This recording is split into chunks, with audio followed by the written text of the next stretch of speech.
Jadi, saya tidak mau jawab tudingan soal gubernur radikal, gubernur ekstrim, tidak perlu.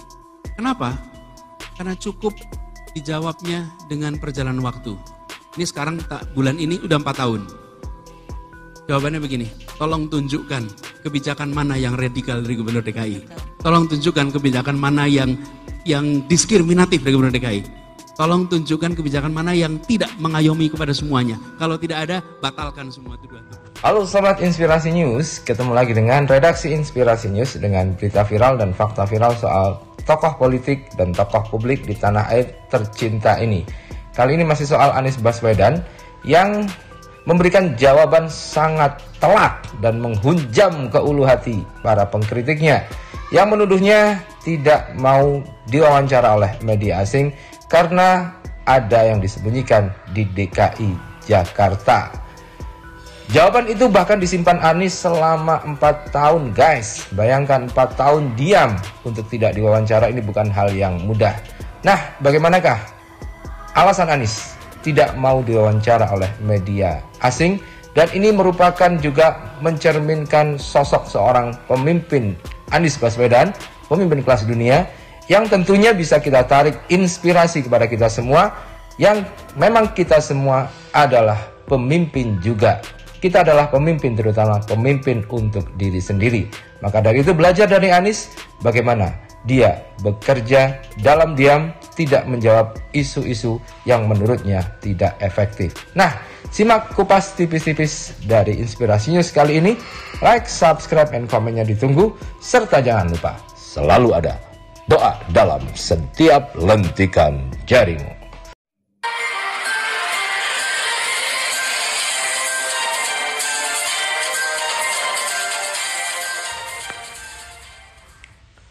Gubernur DKI Jakarta, Anies Baswedan, mengaku enggan melakukan sesi wawancara dengan media internasional selama 3,5 tahun sejak memimpin Jakarta.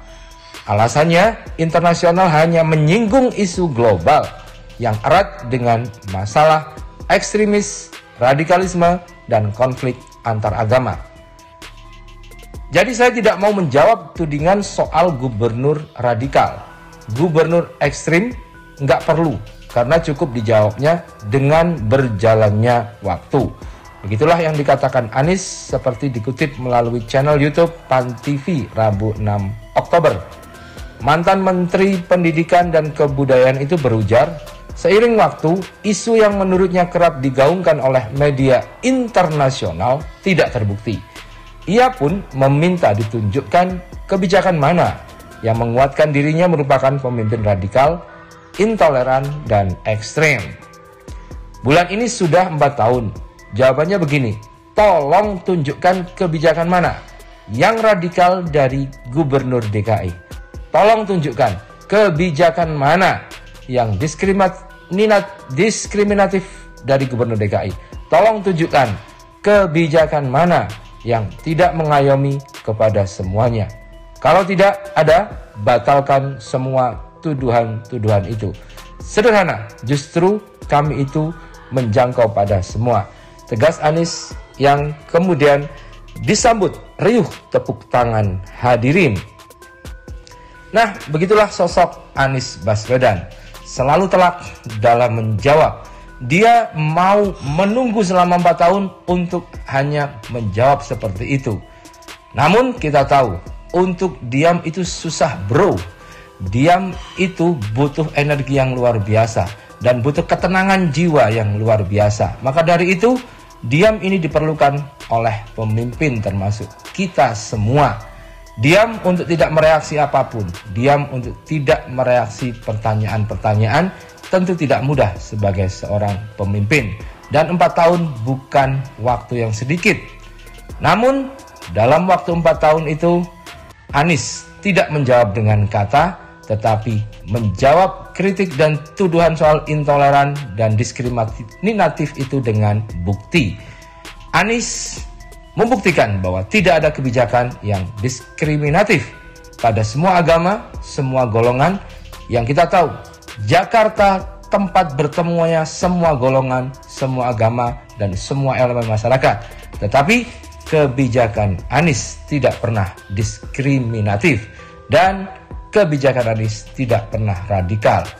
Kita tahu dalam beberapa waktu Anies mengunjungi gereja, mengunjungi tempat-tempat ibadah yang lain, umat-umat yang lain seperti Hindu, Buddha, dan yang lain-lain, demi untuk mengayomi semuanya. Meski Anies juga berisiko diserang oleh para pendukungnya sendiri yang memang menganggap hal itu tidak benar. Tetapi Anies tetap tegak berdiri sebagai pemimpin. Dia harus mengayomi semuanya. Alasan Anies lainnya, Anies tahu, Anies cukup cerdas untuk tidak dipelintir-pelintir oleh media yang sudah punya opini tersendiri.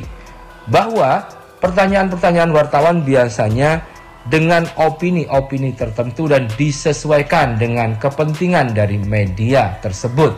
Maka dari itu, seluruh kata-kata yang dilontarkan Anies pasti akan berpotensi dipelintir oleh wartawan tersebut. Dan jawaban yang dipelintir ini nanti akan melebar kemana-mana dan jadi isu kemana-mana. Daripada menanggapi isu-isu yang tidak penting, yang soal ekstremisme dan radikalisme, itu lebih baik energi oleh Anies digunakan untuk membangun Jakarta. Energinya digunakan untuk menyamankan warga Jakarta, daripada buang-buang energi untuk mikirin hal-hal yang tidak penting dan menjawab hal-hal yang hanya berdasarkan opini saja. Dan selanjutnya, Anies memang selalu melawan opini dengan bukti. Bahwa bukti bukan lagi opini. Bukti itu realita, tampak mata. Bukan hanya opini dan gagasan yang ada di kepala. Tapi dengan bukti, setelah Anies membuktikan, maka Anies pun membuat gagasannya. Anies merangkai kata untuk memberikan bukti itu menjadi bukti yang makin telak dan menghunjam ke ulu hati lawan-lawan politiknya. Demikianlah cara Anies untuk menjawab, dan demikianlah seharusnya pemimpin. Tetap tenang, tetap bekerja dalam diam, tetap tersenyum meskipun banyak masalah. Tidak memberikan wawancara internasional, Bang Zul, sampai 3,5 tahun, tidak ada. Kenapa tuh, Pak Anies? Kenapa? Media internasional tidak tahu isu detil. Oke. Media internasional taunya isu global, dan isu global itu adanya ekstremisme, radikalisme, konflik antar agama, kan begitu. Lalu Jakarta menjadi kalau diomongin selalu konteksnya seperti itu. Nah, jadi saya tidak mau jawab tudingan soal gubernur radikal, gubernur ekstrim, tidak perlu. Kenapa?